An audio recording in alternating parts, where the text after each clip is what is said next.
Өзге ғаламшарлық өркениеттің бар екеніне сенесіз бе? Шеті мен шегі жоқ ғарыш кеңістігінде жерден тыс тіршіліктің болуы әбден мүмкін. Көптеген ғалымдар көзбен көрмесе де, қолмен ұстамаса да әлемнің бір бұрышында тіршілік бар екеніне сенімді. Әрине, бұл міндетті түрде кинофильмдердегі адамдарға ұқсас стереотиптік сұр өзге ғаламшарлықтар туралы айтып отырмыз дегенді білдірмейді. Бірақ кем дегенде сандар мен статистика тұрғысынан алғанда, дәл қазір ғаламның бір жерінде әдеттегі күнделікті ісімен айналысып жүрген ғарыштық микроб болуы әбден мүмкін. Сондықтан бүгін біз бір планетада жерден тыс тіршілік бар екеніне сенуге болатын бірнеше себептерді қарастырайық. Айтқандай, ассалаумағалейкум құрметті көрермен. Бұл алдыңғы бейнежазбадағы жасырылған суреттерді тапқан үздік пікір қалдырушылардың бір бөлігі. Барлығыңызға рахмет. Осы бейне ұнаса лүпіл басып, пікір жазуды ұмыт қалдырмаңыз. Және арнаға жазылып қойсаңыз, тіпті керемет болар еді. Жақсы қаралым тілеймін.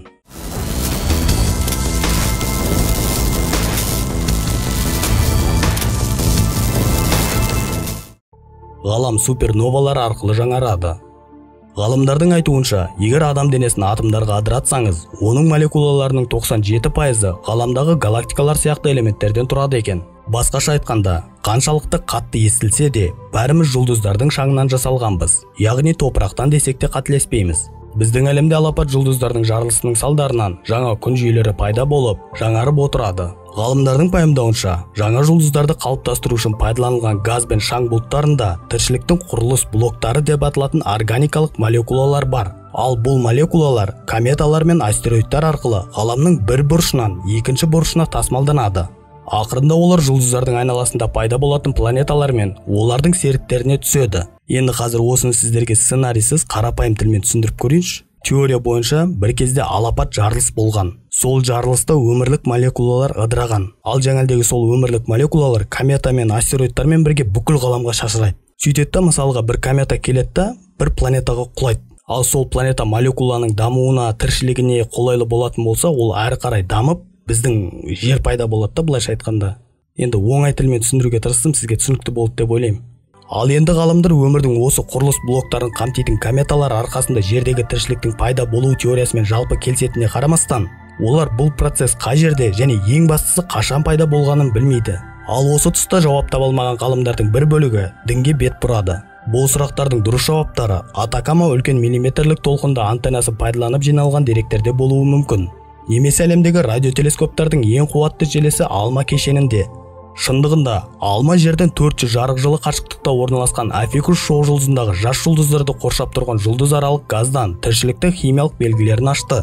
Органикалық молекулалардың бұл отбасы пептидтер мен аминақышқылдардың синтезіне қатысады. Ал бұл өз кезегінде бізді қоршап тұрған тіршіліктің биологиялық негізі болып табылады. Ғалымдар Алманың табуы біздің күн жүйемізде тіршіліктің қалай пайда болғаны туралы болжамымызды дәлелдейді деп санайды.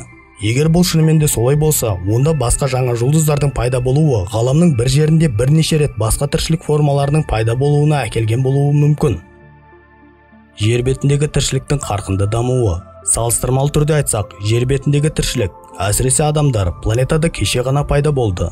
Кейбір зерттеушілердің пікірінше, жердегі тірі формалардың мұндай жылдам эволюциясы бұл жай ғана жағдайлардың өте бақытты үйлесімі, және дәл осындай жағдай ғаламның басқа бөлігінде де болуы әбден мүмкін.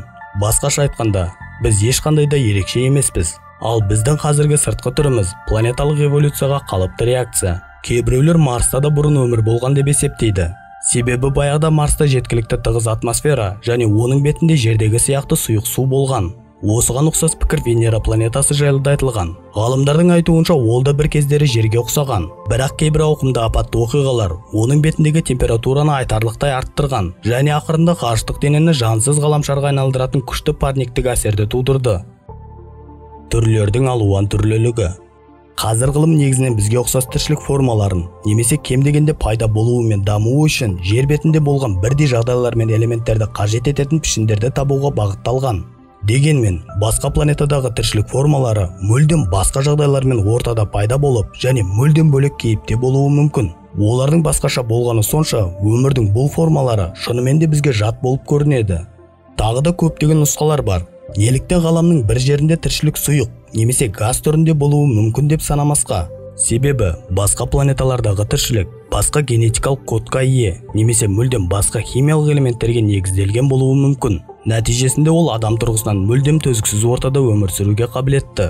Мұндай күдіктерді экстремофилдер деп аталатын, яғни жер бетіндегі өте қатал ортада өмір сүріп қана қоймай, сонымен бірге өте ыңғайлы тіршілік етуге қабілетті организмдердің үнемі өсіп келе жатқан ашылу саны ішінара растайды.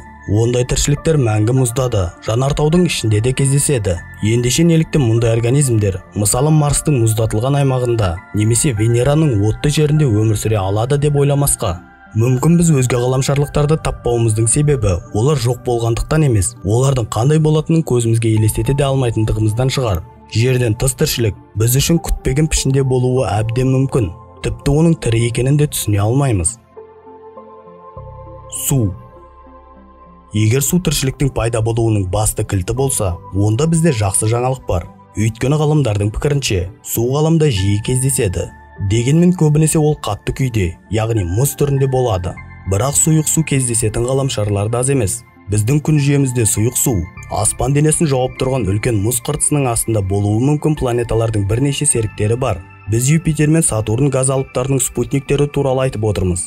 Олар жай ғана сұйық судың болуының барлық белгілерін көрсетеді. Және мүмкін олардың ішіндегі ең айқыны Сатурнның серігі Энцелад. Оның мұз қабатының астындағы сұйық су мұзды жарып бу болып шығуда. Бұл Сатурн серігінде геологиялық белсенділіктің әлі де жүріп жатқанын көрсетуі мүмкін.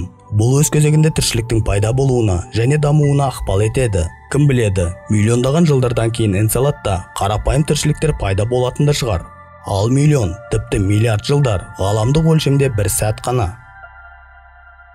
Үлкен сандар заңы. Ашылған планеталардың нақты саны үнемі өзгеріп отырады. Кейде тіпті кейбір аспан денелерінің мәртебесінің төмендеуіне байланысты азаятын кездері де болады. Бірақ жалпы мағынада ғалымдар ғарышта миллиардтаған күн жүйесі мен галактика әлемі бар екендігімен келіседі.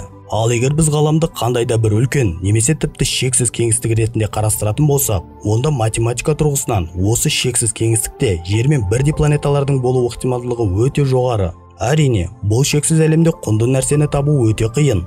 Ал іздеу үшін тым көп уақыт қажет. Бірақ бәрібір осы планеталардың кем дегенде 1% өмір сүру ортасы болуы мүмкін деп елестетейік. Мұндай жағдайда бізде өмір сүруге жарамды дүниелердің сұмдық саны болады. Сонымен қатар, осы өмірге жарамды планеталардың арасында жерге өте ұқсас планеталардың белгілі бір бөлігі болуы мүмкін. Сонымен, ғарышта біз ойлағаннан да көп бөтен планеталар бар деп айта аламыз.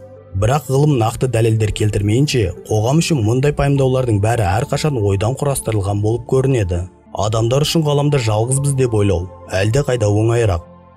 Жерден тыс өмірді таба аламыз ба?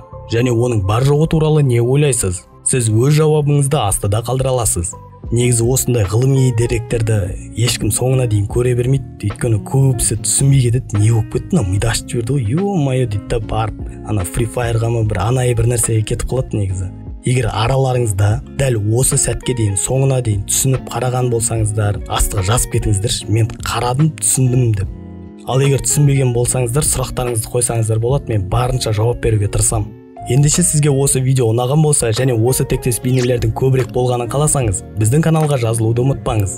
Және жаңа шығарылымдарды жіберіп алмас үшін қоңырауды басыңыз. Сіздермен бірге тамағын жыртып осы деректермен бөлісіп отырған әдеттегі Шакамуро.